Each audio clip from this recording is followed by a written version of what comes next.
మహారాష్ట్ర ఏం మాట్లాడద్ది? స్వరాజ్యం నా జన్మ హక్కు అని చెప్పిన తిలక్ నేలది.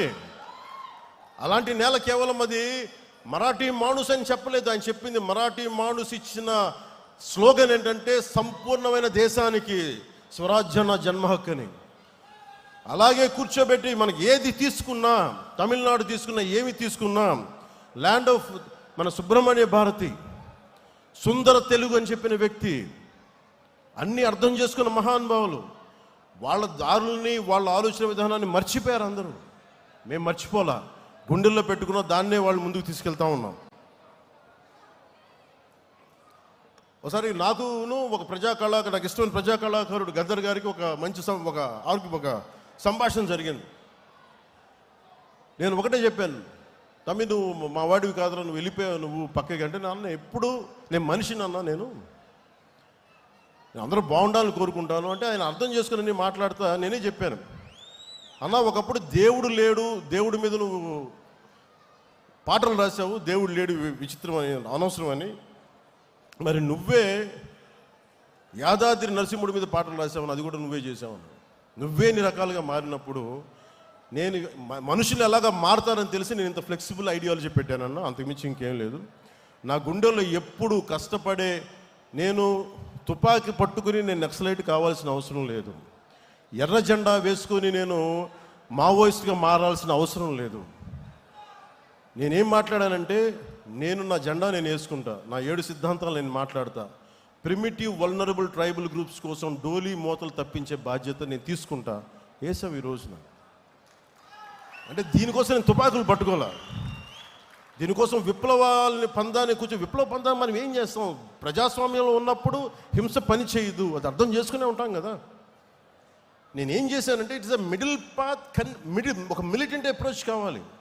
ప్రజాస్వామ్యబద్ధంగా తుపాకీ పట్టుకోకుండా అక్కడ పట్టుకున్న మన జెండా కర్రే ఆయుధం అవసరమైతే, మన గుండెల్లో ఉన్న మాటే తోట అవ్వాలి. మార్పు ఎందుకు రాదు? ఇందాక మీరు రియా గారి మాట వింటున్నారు, పాలకుల నుంచి వీర మహిళ. అర్ధరాత్రి 12 గంటలకి ఒక ఇంతమంది మగవాళ్ళు మధ్యలో, ఆ పార్టీ మగవాళ్ళందరూ కూర్చోబెట్టి నేను చంపేస్తామంటే ఒంటరి మహిళల కూర్చొని 3 గంటల సేపు పోరాటం చేసిందంటే ఎంత సత్తా ఉండాలి, ఎంత ధైర్యం ఉండాలి, ఎలాంటి ధైర్యం నింపుకున్నారు. దేనికి అంటే మనం నిలబడతాం, మన సిద్ధాంతాల మీద అంత పట్టుదల, అంత బలం, ఇవన్నీ చేయడానికి కదా మనం నిలబడి ఉంది ఇక్కడ. ఇవన్నీ ఎలా ప్రూవ్ చేయాలంటే ఒక దశాబ్దం నడవాలి దీని మీద.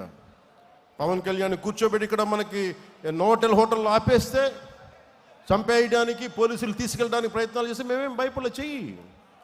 మా కార్యకర్తల మీద, ఇప్పుడున్న విజయ్ కుమార్ గారి మొత్తం నాయకులందరి మీద, సందీప్ పంచకర్ల మీద, అందరి మీద మన సందీప్ గారి మీద మీ కేసులు 307 కేసులు పెట్టారు. 15 మంది ఉత్తి పుణ్యానికి భరించామని.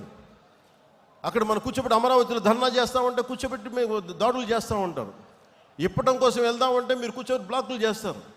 ఏ రోజు భయపడలా.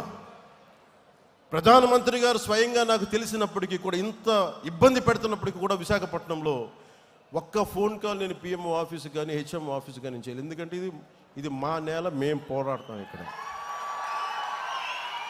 నేను ప్రధానమంత్రి గారిని, హోంమంత్రి గారిని నేను సహాయం అడిగాను, నా అంత బలహీనం ఇంకెవలేడు. నా లాంటి వాడు పార్టీని మూసేసి వెళ్ళిపోవడం బెటర్. అందుకనే బలంగా తీసుకున్నా. ఉంటే ఉంటాం, పోతే పోతాం, చూద్దాం. వీళ్ళు రౌడీలు అంటే వీళ్ళందరూ గత పార్టీ పాలకులంతా రౌడీలు అంట, చంపేస్తారంట, మీదకి వచ్చేస్తారంట. అంటే నేను ఒకటే అనుకుంటా, మీరు ఎంత, మా వాడు చెప్పాడు ఇందాక, ఎంతమంది వస్తారు రండి, నేను చూస్తాను. ఎంతమంది వస్తారు రండి, నేను ఒక్కనే ఉంటాను రండి. నాలాంటి పిచ్చ మా వాళ్ళందరికీ, మా ఆడపడుచులకి ఉంటుంది, మా జన సైనికులకి ఉంటుంది. రౌడీజం చేయకండి, మా దగ్గర తప్పుందా మేము ఒక సరిదిద్దుకుంటాం. లేదా పాలసీ మాట్లాడతారా, మాట్లాడండి. దౌర్జన్యాలు చేస్తాం, మేము చింపేస్తాం, చంపేస్తామంటే అస్సలు మా ఇన్ని పాత కథలు. మా రక్తం సలసల కాగుతూ ఉంటుంది, మా రక్తం.